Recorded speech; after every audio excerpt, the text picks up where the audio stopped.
बच्चों, आज हम लोग पढ़ेंगे चिन्ह एवं स्वंकेत।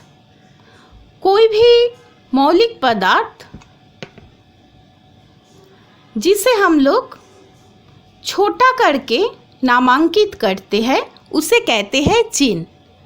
तो चिन्ह क्या है? मौलिक पदार्थों की नामकरण है, जो नाम हम लोग बहुत ही छोटा करके करते हैं, अर्थात शॉर्ट नेम, उसे कहते हैं चिन्ह। जैसे एक उदाहरण मैं दे रही हूँ, नाइट्रोजन। नाइट्रोजन क्या है? एक मौल है, मौलिक पदार्थ है। तो नाइट्रोजन का जो इतना बड़ा नाम हम लोगों को हर वक्त लिखने में प्रॉब्लम होता है, टाइम भी ज़्यादा लगते हैं। तो नाइट्रोजन को हम लोग एक शॉर्ट नाम पे लिखते हैं जिसे कहते हैं N। तो ये जो शॉर्ट नाम है, सभी मॉल की शॉर्ट नाम होता है, छोटा नाम होता है, उसे कहते हैं चिन्ह। तो ये मौलिक के जो चिन्ह होता है, वो चिन्ह लिखने के लिए बहुत सारे नियम हैं। पहला वाला नियम क्या है? मौलिकों के अंग्रेजी नाम के प्रथम अक्षर बड़े वर्ण में लिखकर अनेक मौलिक चिन्ह की सहायता को व्यक्त किया जा सकता है।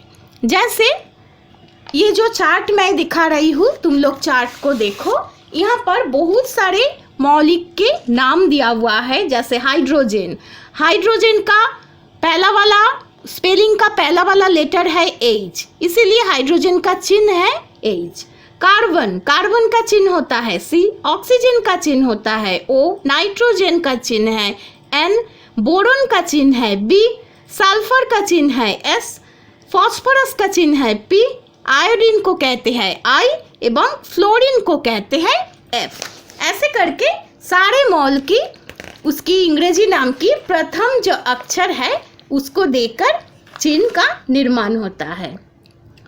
दूसरा जो नियम है चिन्ह लिखने का, वो क्या है? दूसरा नियम है,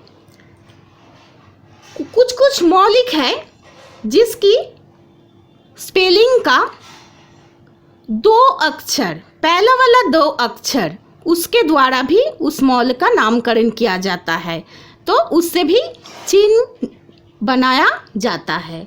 उदाहरण क्या है? और एक चार्ट मैं दिखा रही हूँ, देखो, उसमें है कोबाल्ट। कोबाल्ट का स्पेलिंग देखो, COBALT, पहला वाला दो अक्षर है CO, तो कोबाल्ट का चिन्ह है CO।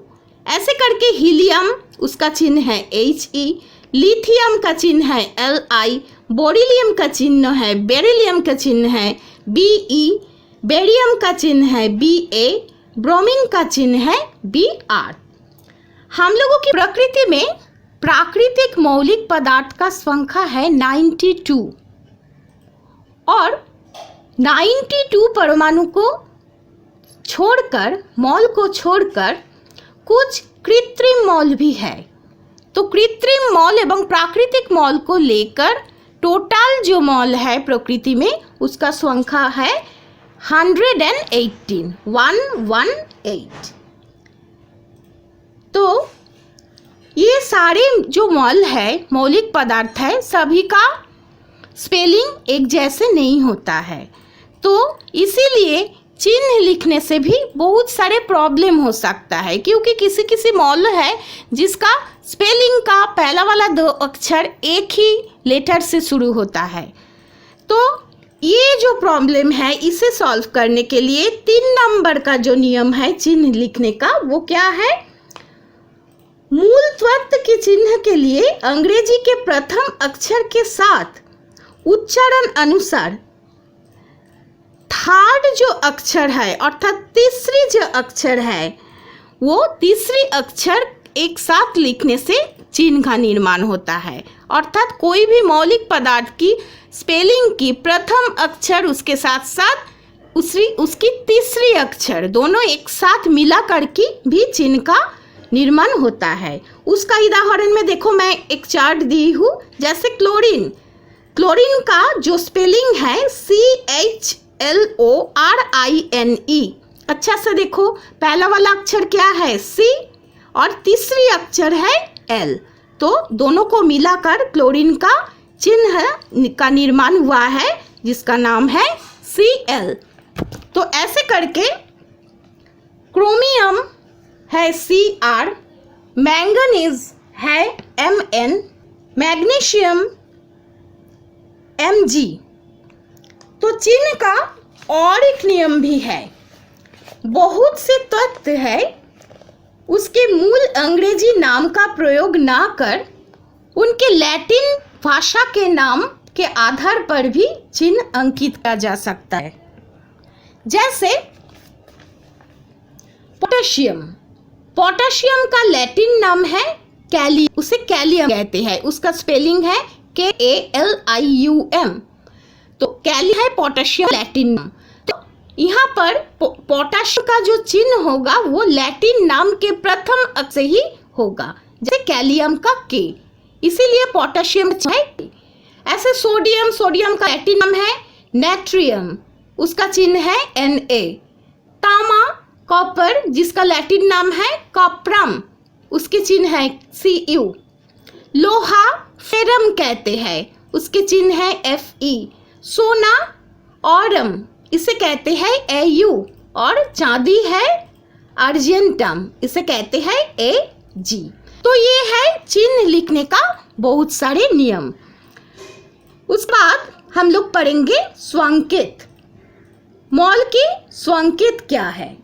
एक मौलिक पदार्थ का अणु उस मल परमाणु के समन्वय से बनता है। कोई भी मौलिक पदार्थ का अणु उसमें कितने स्वंखक परमाणु होता है उसके द्वारा ही बनाया जाता है।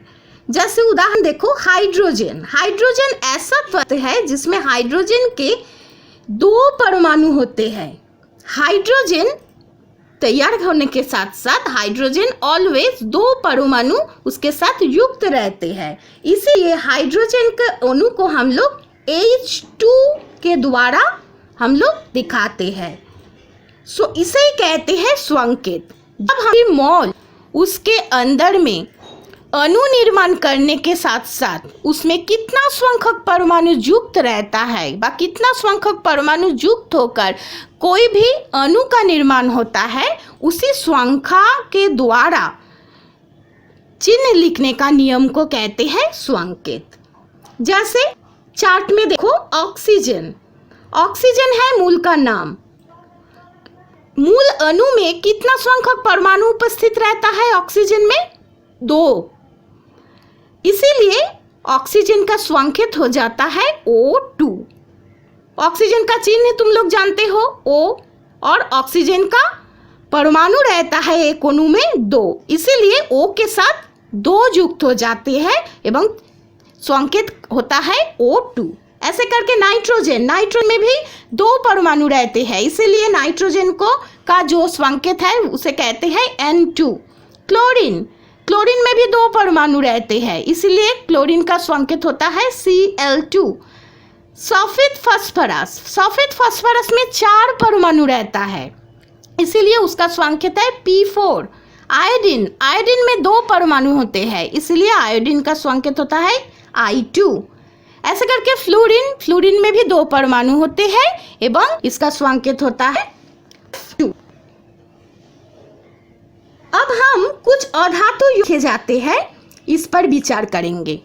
यौगिक संकेत लिखते समय यौगिक जिस मूल परमाणु से मिलकर बनता है उसके चिन्ह के को पास में लिख दिया जाता है, लेकिन मूल के जितने परमाणु होते हैं वो उस चिन्ह के नीचे दाहिने और नीचे पादांक के रूप में लिख दी जाती है। तुम लोगों को बोला गया है कि जल के अणु में 2 हाइड्रोजन के परमाणु और 1 ऑक्सीजन का परमाणु होता है, इसीलिए जल का स्वंकित होता है H2O। यदि किसी मूल में 1 परमाणु होता है तब वो 1 नहीं लिखा जाता है, उसके जगह में 1 नहीं लिखा जाता है, केवल चिन्ह लिखकर ही उसमें चलता है, इसीलिए जल का स्वंकित होता है H2O।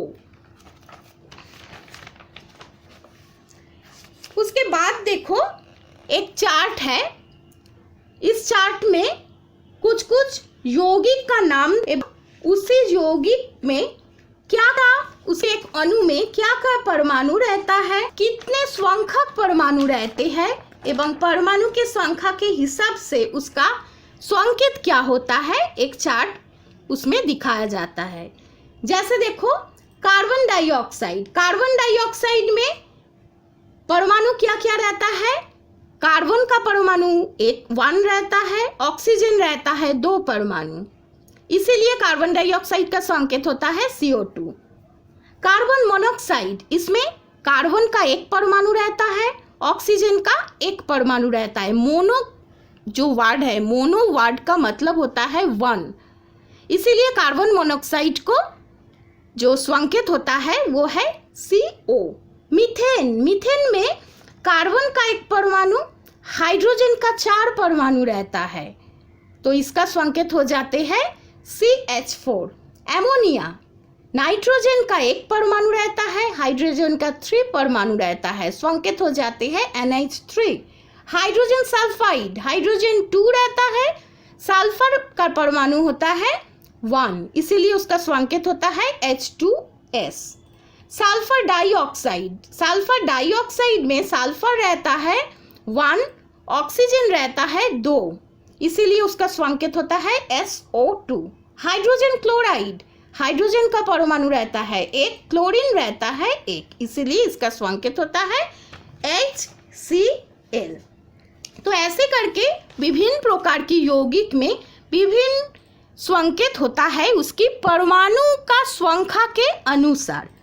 उसके बाद देखो मैं और एक चार्ट दी हूँ, उसी चार्ट में बहुत सारे यौगिक का उदाहरण मैं दी हूँ, उसमें क्या क्या परमाणु लेकर क्या क्या मौलिक पदार्थ लेकर वो यौगिक का निर्माण होता है उसका नाम भी दी हूँ, और उसमें मौलिक पदार्थ कितने परमाणु में रहता है, कितनी संख्यक परमाणु रहता है उसका भी मैं संख्या लिखी हूँ, एवं इनके विचार से इसी यौगिक का संकेत क्या होता है वो भी मैं लिख दी हूँ। तुम लोगों को क्या करना पड़ेगा, तुम लोगों को ये सारे चार्ट को याद रखना पड़ेगा, अच्छा से देखोगे, बार बार देखोगे एवं समझकर उसे याद रखने का कोशिश करोगी।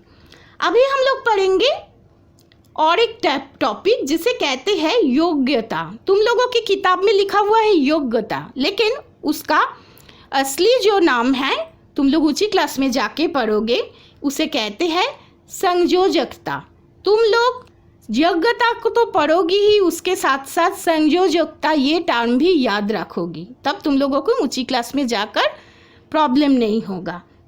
तो योग्यता या संयोजकता किसे कहते हैं? 2 मूल के परस्पर संयुक्त क्षमता को यजन क्षमता अथवा उपयुक्त कहते हैं। कोई मूल तत्व का एक परमाणु जितनी संख्या के हाइड्रोजन परमाणु के साथ संयुक्त होकर यौगिक बनाते हैं, उस संख्या से ही हाइड्रोजन के साथ संयुक्त मूल तत्व को योग्यता या संयोजकता कहते हैं। तो कोई भी मौलिक पदार्थ जितने संख्यक हाइड्रोजन के साथ युक्त होते हैं, युक्त होकर यौगिक बनाते हैं, उसी हाइड्रोजन की संख्या को कहते हैं उसकी संयोजकता व योग्यता। और एक चार्ट मैं दी हूँ संयोजकता या योग्यता की चार्ट, जैसे ऑक्सीजन का योग्यता क्या है, उसकी संयोजकता क्या है, कितना है, ऑक्सीजन का है 2, नाइट्रोजन है 3, कार्बन की संयोजकता है 4, सल्फर की संयोजकता होता है 2, क्लोरीन की होता है 1, फ्लोरीन का होता है 1, आयोडीन का होता है 1। तो ये संयोजकता का चार्ट भी तुम लोगों को याद रखना पड़ेगा। उसके बाद हम लोग चले जाएंगे द्रवण। द्रवण किसे क्या है कहते हैं? द्रवण किसे कहते हैं? तरल पदार्थ के साथ कुछ भी घुलकर जिसका निर्माण होता है उसे कहते हैं द्रवण। पदार्थ के साथ ठोस पदार्थ मिलकर भी घुलकर भी द्रवण तैयार होते हैं, तरल के साथ तरल मिलकर भी द्रवण तैयार हो सकते हैं, और तरल पदार्थ में गैस घोलकर भी द्रवण का निर्माण हो सकता है। तो द्रवण का 2 अंश रहता है। पहला वाला अंश को कहते हैं क्षरण, सेकेंड जो अंश है उसे कहते हैं द्रावक। क्षरण किसे कहते हैं? द्रव समय जो पदार्थ घुल जाते हैं उसे कहते हैं क्षरण, और जिसके अंदर घुल जाते हैं उसे कहते हैं द्रावक। जैसे उदाहरण क्या है? चीनी का शरबत। चीनी का शरबत में क्षरण क्या है? चीनी, क्योंकि चीनी घुलते हैं, और द्रावक है जल। किस में चीनी घुलते हैं? जल में घुलते हैं, इसलिए जल है द्रावक, चीनी है क्षरण। नमक का पानी दूसरा उदाहरण है। नमक का पानी में क्षरण होगा नमक और द्रावक होगा जल। तो ऐसे करके विभिन्न प्रकार की द्रवण तैयार होते हैं, और भी बहुत सारे उदाहरण हैं द्रवण का, तुम लोग रखो। जैसे कीचड़ का पानी। कीचड़ का पानी में है क्षरण, है कीचड़, और द्रावक है पानी। चून का पानी। चून का पानी में क्षरण है चून, द्रावक है पानी। और एक उदाहरण है द्रवण का वायु। वायु भी एक प्रकार की द्रवण है। तो ये जो द्रवण या मिश्रण, विभिन्न प्रकार की जो मिश्रण है, इसे हम लोग कैसे पृथक कर सकते हैं? मिश्रण से उसकी उपादान हम लोग कर सकते हैं। तीनों प्रकार से हम लोग पृथक कर सकते हैं। क्या क्या नाम है? एक है, नंबर 1 है संपृक्त पद्धति व फिल्टर पद्धति। फिल्टर पद्धति किसे कहते हैं?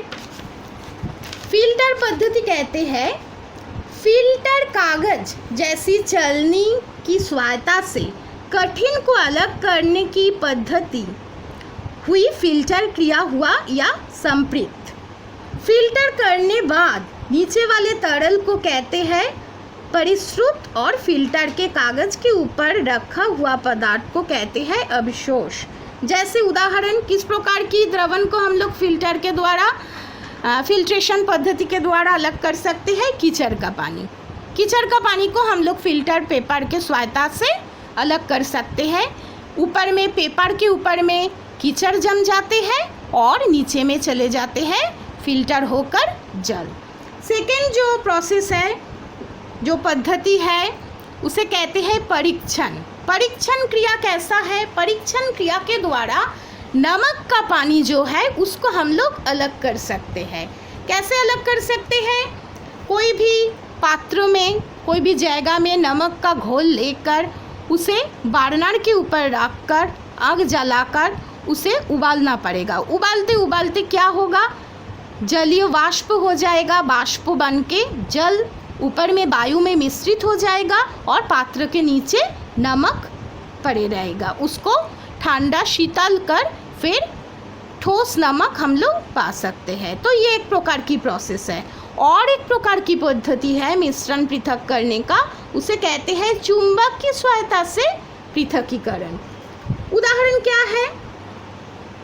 कोई भी चीज़ में लोहे का चूर्ण मिलाकर जो मिश्रण तैयार होता है, उसी मिश्रण को हम लोग चुंबक के द्वारा ही पृथक कर सकते हैं। लोहे चूर्ण का मिश्रण कोई भी के साथ मिश्रण के बाद चुंबक के द्वारा हम लोग उसी पदार्थ को उसी मिश्रण के ऊपर में चुंबक लाने के बाद क्या होगा? लोहे का जो कण है वो चुंबक के द्वारा आकर्षित हो जाएगा, चुंबक के साथ साथ ऊपर में वो चिपक जाएगा और नीचे में बाकी जो पदार्थ है वो अवशेष के रूप में पड़े रहेगी। तो ये जो पद्धति है मिश्रण पृथक करने का, उसे कहते हैं चुंबक की सहायता से मिश्रण पदार्थ का पृथकीकरण। तो आज इसी चैप्टर अर्थात चैप्टर 3 मौलिक यौगिक या मिश्रित पदार्थ ख़त्म हो रहा है। तुम लोग इसी चैप्टर के ऊपर मैं जो तीनों वीडियो दी थी फिर देखोगी वीडियो, जो जो क्वेश्चन दी थी क्वेश्चन को याद करोगी, क्वेश्चन आंसर को, जो जो चार्ट मैं आज तुम लोगों को दिए है वो चार्ट को भी अच्छे से याद करोगी। सारे चार्ट तुम लोगों की डिस्क्रिप्शन में है।